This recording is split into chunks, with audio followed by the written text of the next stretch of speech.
Hello friends, welcome to Massive Open Online Courses.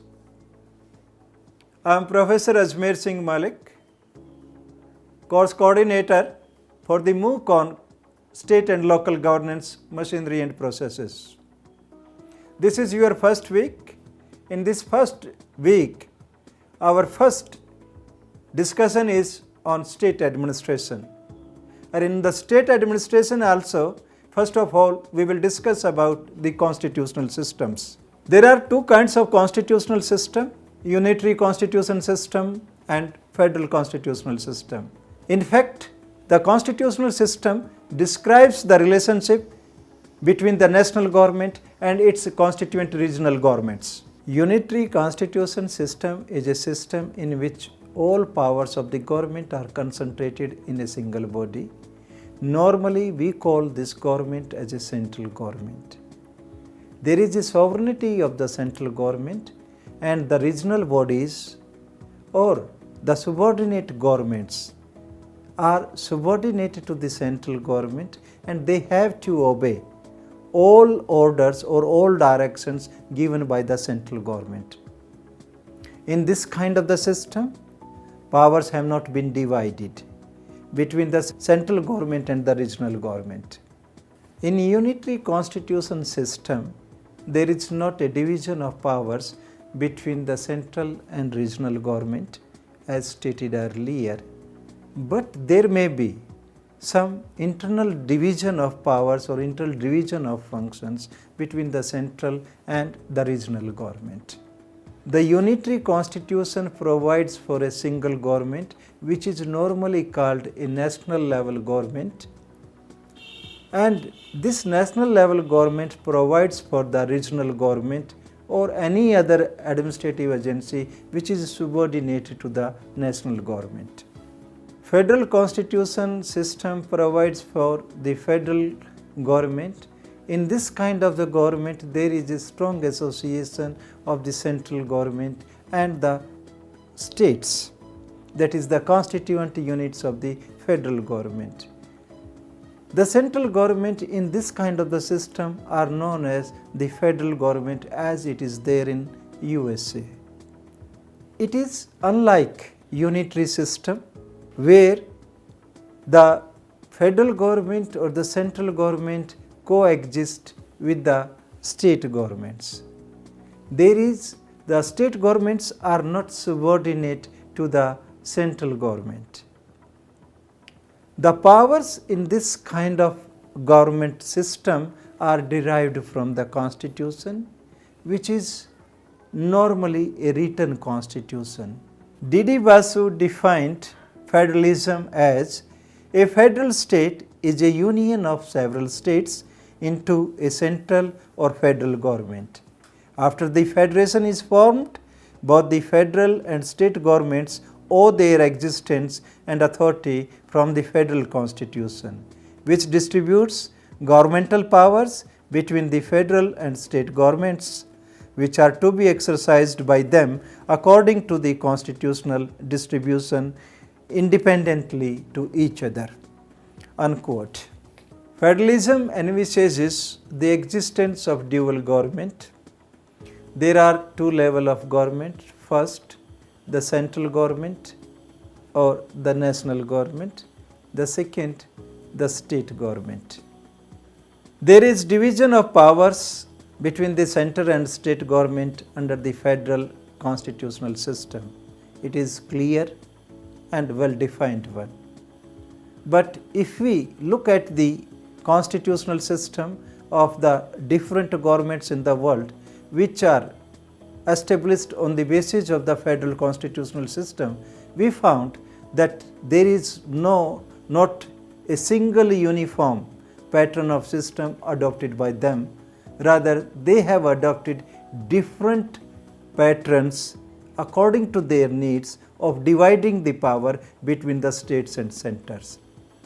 In a federal system of governments, the constitution has to be a written one, and all the governments in the world which have been established on the basis of the federal constitutional system have their own written constitution. The Constitution is considered as a supreme law of the land.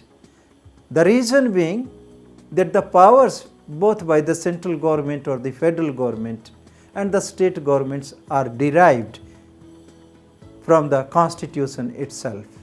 In other words, we can say there is a supremacy of the Constitution, and for the purpose it is very much essential that there must be an independent judicial system, because in case of need or in case of conflict between the state and central government regarding their powers, then this supreme and independent judicial system can clarify or can resolve those issues or those conflicts. The judiciary in this way act as the guardian of the Constitution.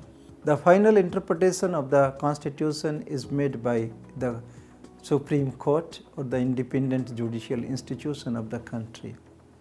In actual, the judicial system has to maintain a balance between the center and states, which is essential for maintaining a constitutional system of governance. The federal government is in real sense the translation of the federal constitution. There is one more term, we called it dual federalism. It means a federalism in which there are two layers of government, and that's why it is also known as layer cake form of government. Under this kind of the government, we assign the task or we assign the responsibility in such a manner that each layer of government which can perform those tasks in more efficient and economic level, that should be performed by that level of the government. The initial framing and rectification of the Constitution reflected this theory. Even those people supporting a stronger national government proposed that powers in the federal government be distinct and limited, with certain tasks enumerated for the national government in the Constitution and the remaining tasks left to the state governments. As this theory leaves each government supreme with its own sphere of operation, it is also sometimes called dual sovereignty. There is another concept, we call it cooperative federalism. It does not believe in the distribution of functions between the national government and the state government. This system of governments consider that the role of two governments overlap in many areas of governance. Some scholars called it as marble cake federalism. This kind of federalism takes a very loose view and allows power to follow through federal government. Let's conclude that a federal constitution may not always lead to an ideal form of the federal government, or unitary constitution may not always going to establish a completely unitary system of governance.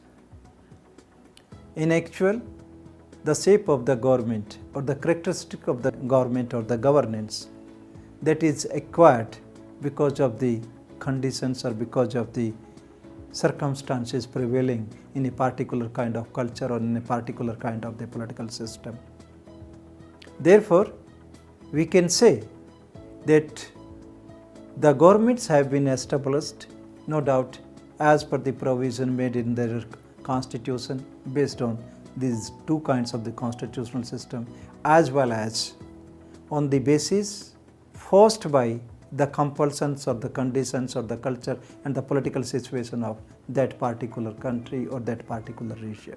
We can say that no doubt we have two main pattern of governance or main pattern of constitutional system, which defines the relationship between the national and the state government, but in actual, the actual practice of the relationship, and that is also within the political and cultural environment of that country, that determines that what kind of the characteristics will be acquired by the system of governance in that particular setup of the government.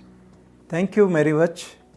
We will take up the evolution of state administration in Indian context in the next talk. Thanks again.